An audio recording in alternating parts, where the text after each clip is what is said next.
Bienvenidos a un nuevo episodio de El Editorial, el espacio de Foro Madrid donde analizamos la batalla política y cultural en Iberoamérica. Soy Admalima Ucó, coordinadora de proyectos de Foro Madrid, y esto es lo que no te van a contar los grandes medios. Cerramos el año con buenas noticias, con señales claras de que la causa de la libertad sigue avanzando pese a la censura, la persecución y la propaganda de las tiranías.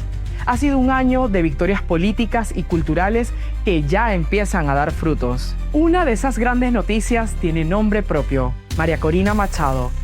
La líder venezolana ya recibió en Oslo el Premio Nobel de la Paz 2025, tras sortear y enfrentarse a todos los controles, amenazas y obstáculos impuestos por la tiranía criminal de Nicolás Maduro. Desde allí, María Corina volvió a encontrarse con los venezolanos en el exilio, colocando nuevamente el foco internacional sobre la lucha por la libertad en Venezuela. La Fundación Disenso estrenó en Oslo el documental María Corina, la conquista de la libertad, la primera de las actividades oficiales vinculadas a la premiación.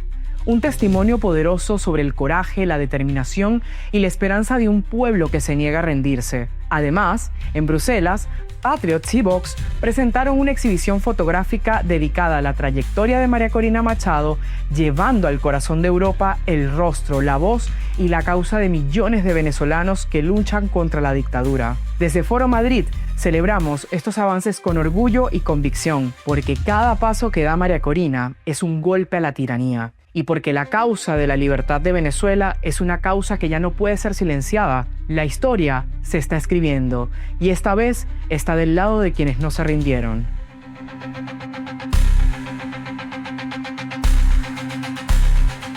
Desde Foro Madrid expresamos públicamente nuestras felicitaciones y gratitud por el triunfo de un aliado estratégico en Iberoamérica. En representación de Vox, Foro Madrid y la Fundación Disenso, su director Jorge Martín Frías y el eurodiputado Germán Terch viajaron a Santiago de Chile para acompañar institucionalmente este triunfo democrático. Tras la victoria en la segunda vuelta presidencial celebrada el 14 de diciembre, José Antonio Kast, líder del Partido Republicano, se convirtió en el nuevo presidente de la República de Chile, logrando el mayor número de votos en la historia del país y una diferencia cercana a los 16 puntos frente a la candidata comunista Janet Jara, representante del continuismo socialista de Gabriel Boric. Este resultado histórico marca el fin de un ciclo de desgobierno, caracterizado por el avance del crimen organizado, la violencia de las pandillas, la crisis migratoria y el debilitamiento del Estado de Derecho. Precisamente, frente a ese escenario, Kast se consolidó como la voz mayoritaria de los chilenos que exigen orden, seguridad y libertad. Su mandato se inicia con un programa claro: defensa de la soberanía nacional, combate frontal al narcotráfico, recuperación de la autoridad policial y restablecimiento del orden en las calles. La relación entre Kast, la Fundación Disenso y Foro Madrid se ha construido a lo largo de los años. Kast es uno de los primeros firmantes de la Carta de Madrid y ha participado activamente en los encuentros regionales de Foro Madrid. Su victoria no solo transforma el rumbo de Chile, sino que refuerza la red de aliados internacionales que hoy lideran el cambio político en la región.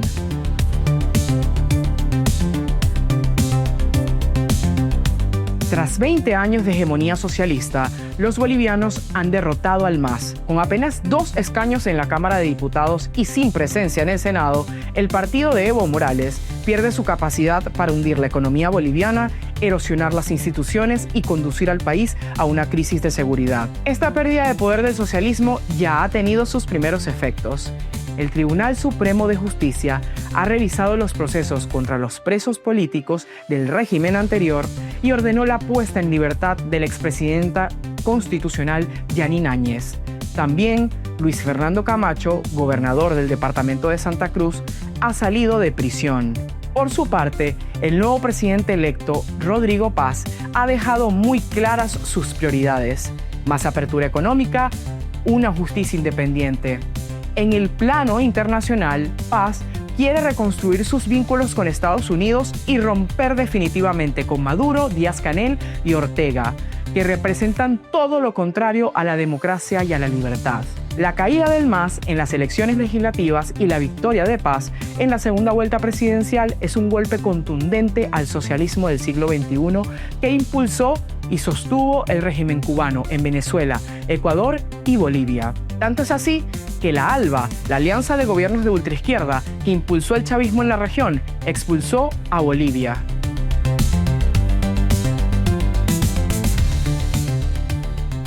Otra buena noticia ha sido el amplio respaldo a Javier Milei en las legislativas del pasado mes. Con más del 40% de los votos, La Libertad Avanza se impuso por más de 8 puntos al peronismo y ganó fuerza para sacar adelante las reformas que necesita Argentina. La segunda ley bases, la reforma laboral para liberar el empleo del intervencionismo sindical y una reforma tributaria que baje los impuestos y que permita que la inversión llegue al país. Los argentinos han dejado claro que quieren al kirchnerismo fuera de las instituciones y que el gobierno de Milei pueda avanzar de verdad en las reformas que prometió para sacar la Argentina del letargo económico en que la dejaron las políticas socialistas. Este resultado no solo representa un triunfo electoral, es un mandato para terminar con décadas de estatismo y dependencia. Este respaldo llega a 2 años de la histórica victoria de Javier Milei, un acontecimiento que marcó un antes y un después no solo para Argentina, sino para toda Iberoamérica. A mitad de su mandato, Milei demuestra que se puede salir del socialismo.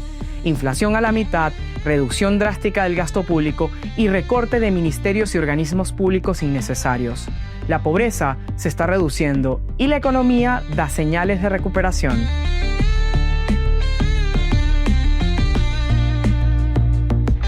Tras la celebración de las elecciones generales del 30 de noviembre, Honduras atraviesa un momento decisivo para su democracia.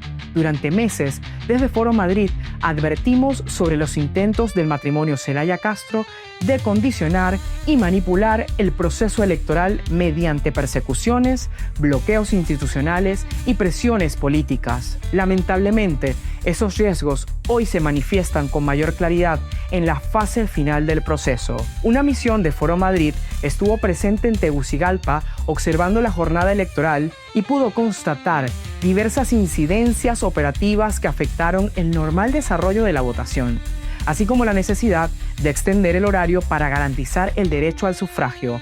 Superada la jornada, el foco debe estar ahora en el respeto estricto a la ley y de la voluntad popular. La ley electoral es clara. El Consejo Nacional Electoral debe declarar oficialmente a los ganadores a más tardar el 30 de diciembre. El partido oficialista y fuerzas afines intentan desconocer los resultados, agitar las calles y manipular la narrativa para evitar la declaratoria de resultados, generando una grave inestabilidad que pone en riesgo el futuro de la nación. Desde Foro Madrid, advertimos que cualquier bloqueo, interferencia o dilación indebida en el escrutinio constituye un ataque directo a la democracia. Honduras no necesita presión ni atajos, necesita que la ley se cumpla, que los resultados se proclamen dentro del plazo legal y que la voluntad expresada en las urnas sea respetada.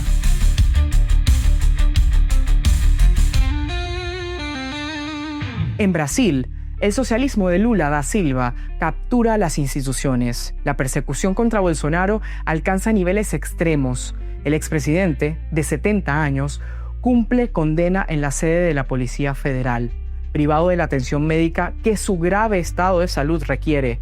Bolsonaro padece 2 hernias inguinales, un incipiente cáncer de piel, secuelas de cirugías anteriores y crisis esporádicas de hipo, condiciones que exigen una intervención quirúrgica inmediata, según sus médicos. A pesar de los informes de la defensa y de su familia solicitando su traslado a un hospital para un tratamiento definitivo, el fiscal Alexandre de Moraes, relator del proceso y brazo judicial del oficialismo, denegó la medida y ordenó nuevos exámenes, prolongando innecesariamente el sufrimiento de Bolsonaro. Paralelamente, Lula refuerza su control sobre el poder legislativo con la ayuda del Supremo Tribunal Federal, convertido en brazo político del oficialismo.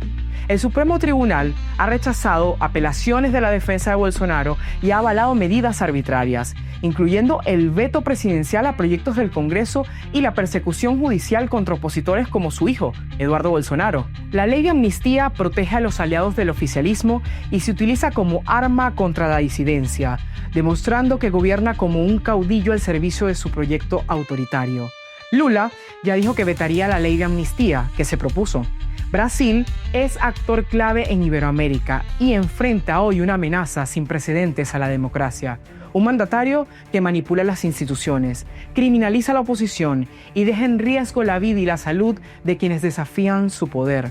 La persecución a Bolsonaro no solo es política, sino una flagrante violación de derechos humanos que expone la urgencia de la vigilancia internacional sobre la deriva autoritaria en Brasil. El mundo debe mirar a Brasil, donde el socialismo autoritario avanza, la libertad y la justicia están en peligro.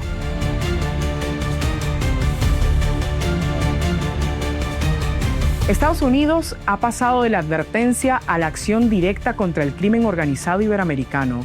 La administración Trump ha lanzado una ofensiva sin precedentes que apunta al corazón financiero, logístico y político de las redes criminales que desestabilizan la región. Washington ha designado como organizaciones terroristas al Tren de Aragua y al Cártel de los Soles, activando sanciones financieras, congelación de activos y la persecución global de sus cómplices. Estas medidas no son solo simbólicas, cortan el dinero, la principal fuente de poder del narcosocialismo. Hoy, Maduro y Petro están más acorralados que nunca. Venezuela sigue siendo la principal plataforma exportadora de cocaína, fentanilo, trata de personas y armas. Colombia, el mayor productor de coca del planeta. Pero por primera vez en años, ese entramado criminal enfrenta una respuesta clara, firme y sin complejos. El mensaje final es inequívoco. Estados Unidos no permitirá que el crimen organizado gobierne países, capture estados ni destruya democracias, porque donde mandan los carteles no hay soberanía, no hay libertad y no hay futuro. Y esta vez el cerco se está cerrando. Hasta aquí llega la cuarta entrega del editorial de Foro Madrid. El mes pasado se cumplieron 5 años de un compromiso inquebrantable, la defensa de la libertad, la soberanía y el Estado de Derecho impulsada por Santiago Abascal y la Fundación Disenso. Más de 25.000 patriotas han suscrito este compromiso, entre ellos Javier Milei, Giorgia Meloni, María Corina Machado, José Antonio Kast, Andrés Ventura, Rafael López Aliaga, Fabricio Alvarado, Eduardo Bolsonaro y más de 500 líderes de 30 países. La Carta de Madrid se erigió como el primer muro frente al internacional del crimen organizado representada por el Foro de Sao Paulo y el Grupo de Puebla. De ella nació Foro Madrid, la gran alianza transatlántica de patriotas decidida a defender nuestras naciones, la libertad y la soberanía frente al socialismo y al crimen organizado. Este año hemos celebrado victorias históricas, la caída del MAS en Bolivia, el avance de la libertad avanza en Argentina, el triunfo de líderes comprometidos con la libertad como José Antonio Kast y el reconocimiento internacional del liderazgo indiscutible de María Corina Machado. Cerramos este 2025 con el orgullo de quienes no se rinden ante la adversidad, con la certeza de que cada victoria es un paso más hacia un futuro de libertad, prosperidad y justicia en Iberoamérica. Seguiremos avanzando, celebrando y construyendo un continente libre.